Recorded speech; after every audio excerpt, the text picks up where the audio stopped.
Before we start, warning. Spoilers ahead. Today, I'm going to recap a 2020 Thai romantic comedy movie, titled Love You My Arrogance. This movie is about a handsome and popular guy who has a special sense. He can hear people's thoughts, but it makes him frustrated. He always keeps away from the crowd, even when meets a fan. Because of that, they think that he is arrogant. As a result, his career keeps going down. He tries to find a way to increase his popularity, and there's a girl who is glad to help. However, is the girl really glad to help? Or does she have other intentions? Let's find out. This film begins with Sun, a YouTuber with a special sense of hearing everyone's thoughts. He always wears earbuds to cover it. While he looks around and constantly hears a lot of voices, which causes him a headache and usually runs because of it. Because of that, he doesn't want to be among the others.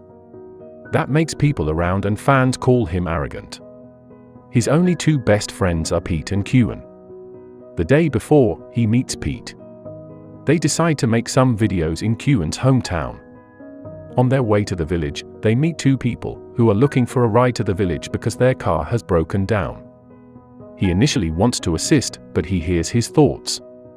He says, Sun is both gorgeous and arrogant at the same time. Because of that, he shuts the car window and leaves. When they get to the village, they encounter Kewen and Brownie, a girl who is his fan.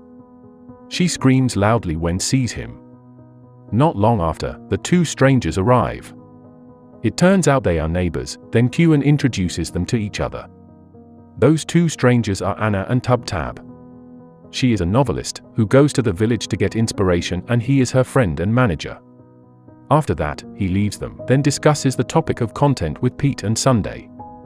According to him, there are no drawbacks, the only problem is Sun should be able to be pleasant and friendly. He agrees on two conditions. First, Kewen has to join as the MC, and second, no more than 5 people would attend. For the success of the content, they agree. The next morning, as part of content production, they and farmers from the Mayrawa around the Pumable Dam have a discussion about rice.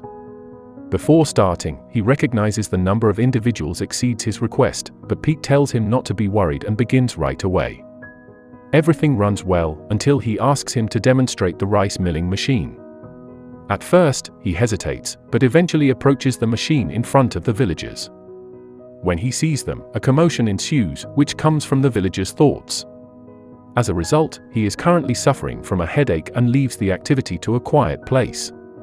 Suddenly she appears, meanwhile he notices something odd because can't hear her thoughts.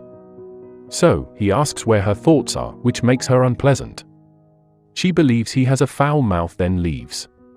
At night, he wants to go out for a bike ride.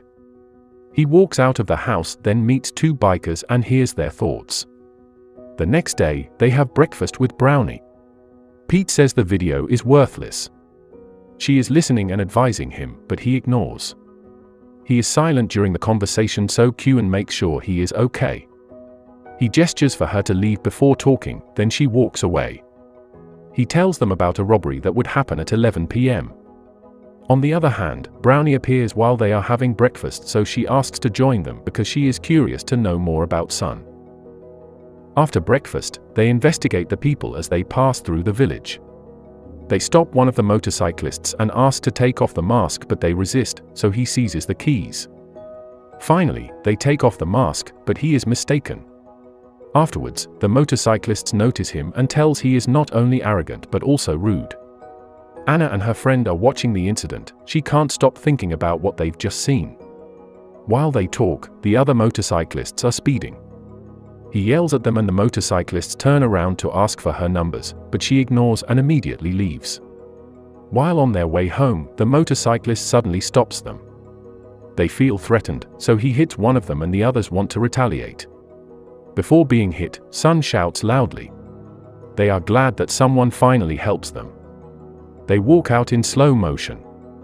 However, they are too sluggish, so they brutally beat and kick the motorcyclists without them. Then he recognizes that the motorcyclists are the ones planning the robbery.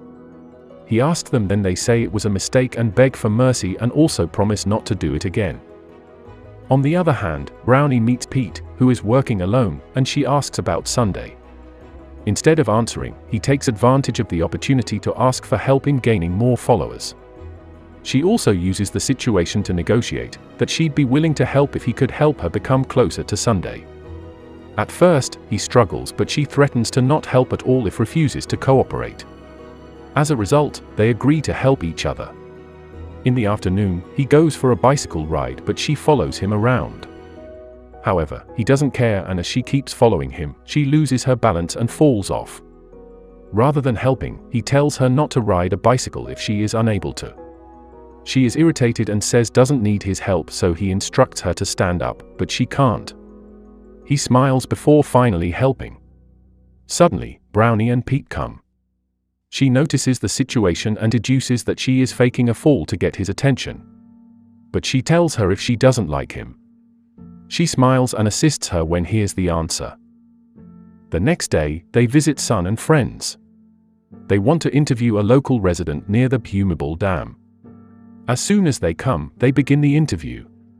At first, everything seems to be fine, until they get into an argument, and he hears their thoughts. As a result, he stops the interview, then Q&A leads them away, but they keep arguing. Finally, he takes them to the chicken coop and instructs them to collect the eggs. On the other hand, she stays in the location until the session is completed. He notices she is keeping an eye on him. Through his mind, he informs Sunday. But he has no clue and asks why she is staring. He is surprised and asks him to hear her thoughts. Unfortunately, he can't. As they chat, she comes. He immediately asks about the intentions. She says wants to know more about him. He is defiant, but she is adamant to not giving up. Then they leave her. After that, Pete keeps talking about her, but he believes she may be losing her mind. Suddenly he hears something and rushes to find out what it is. He discovers it comes from a deaf woman who had fallen off her bike. She sees the incident and is confused because the woman couldn't speak, yet he understood well. This incident tickles her interest even further. In the evening, they head to a cafe. She begs him to find information about him under the pretense of finishing her novel. He is shocked, but eventually agrees. After a hard day, Pete prays for more views on their video, then posts a reminder to upload. Shortly after, they receive a lot of negative comments and he becomes upset, but he convinces him. The next morning, Anna and her friend meet Brownie, who is concerned about the response of the video. Not long after, the video is uploaded and gets a huge number of views, but he seems unconcerned about the negative comments that will surely flood the comment section. But she notices and gets into a war of anti-fan insults. As a result of the dispute, an anti-fan visits him, but he is unconcerned and keeps working. However, an anti-fan bothers him. On the other hand, she feels terrible and meets him to apologize, but he throws her out. When it happens, she sees the anti-fan recording. So, she pursues and tells him to stop hating him, and they get into an argument. Afterwards she seeks Sun and wants him to apologize to Brownie. She also tells not to be afraid of his strength. He is flabbergasted and argues because he thinks she is tutoring him. While they argue, he hears someone racing will attack her, so he pulls her down and they both fall. After the accident, they return home. When he gets home, the anti-fan comes and apologizes for misjudging him, but Sun also apologized for his terrible behavior toward him, then they forgive each other. After that, he goes to see Anna to treat her to ice cream and also explains that she is the only person that he can't hear the thoughts of. Afterwards, she splits the ice cream on him, so he rushes to the restroom to clean it up. Suddenly, her friend comes and tells her story has been approved. He also praises that approaching him is a great idea. In the meantime, he overhears the conversation then leaves. 2 days later, they go to Kanchanaburi to avoid her. While they are there, Pete suggests altering his attitude, because he doesn't want him to be known as arrogant, but he refuses, so he eventually leaves. Shortly after, he realizes goes too far, then looks for him to apologize. Luckily, he forgives. At night, he is surprised when Anna and Brownie come. She tries to clarify the previous misunderstanding and admits that she approaches him to get ideas for the novel, but during that time she discovers that she is falling in love with him. He ignores and abandons her. However, he is concerned, so he finds her. When he finds her, she sprains leg and can't walk. Because of that, he carries her. One mission is completed as he forgives her. The next day, they go to Memory Park as a last mission for Brownie to apologize to him. She starts to talk, but he stops and tells that she doesn't need to apologize. Instead, he thanks for her endless support and hugs. After that, Pete takes her and lets him and Anna talk. At the end of the movie, he confesses his feelings and also tries to kiss her, but she blushes and they laugh together. In the meantime, she gestures to tell him that she wants to be his girlfriend. Make sure to subscribe and turn on notifications so you can watch more videos like this. Thanks for watching, and see you next time.